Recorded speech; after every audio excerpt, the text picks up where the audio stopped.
Kanhi Sakop sa SWAT sa Lapu-lapu City Police Office nasikop atol sa bypass operation. Siluan Mirondina sa report. Mayo 30, 2015, opisyal nga nataktak sa serbisyo sa Philippine National Police si Teodoro Cabalhog Pebida. Apan kaganihang kadlawon, balik Lapu-lapu City Police Office siya. Apan dili na isip sakop sa SWAT kundi usa na ka Dinakpan. Nasikop ang 36 anyos nga Kanhi Sakop sa SWAT sa mga sakop sa Drug Enforcement Unit sa Station 3 sa Poroklubi, Barangay Canhulaw, 1:30 kaganihang kadlawon.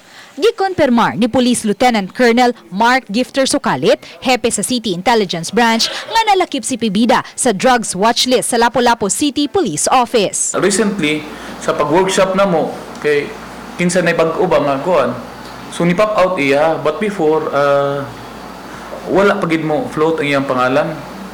So that's why, it's good that ang Station 3 mismo, who has the jurisdiction over sa area, nakuha gyud ang subject, and just to give a statement dili sa police, no nag-awol siya ng police. 2014 pa nag-awol si Pebida. Apaning bag-o lang nakadawat og kasayuran ang Lapu-lapu City Police nga nalambigit kini sa pagpamaligya og drogas. Sa bypass operation kaganiha, nakuha sa posisyon ni Pebida ang usa ka medium pack ug siyam ka mga gagmay sachet sa gituhuang shabu. Sa to say, gigamit niya ang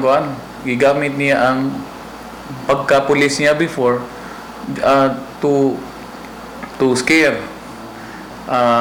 ibang niya, mga pusher niya, ug even ang mga ubang tao sa area niya.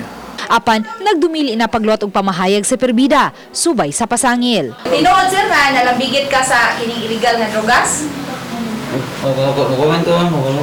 Uban ni Rinanti Quiñones, Luan Mirondina, Balitang Bisdak.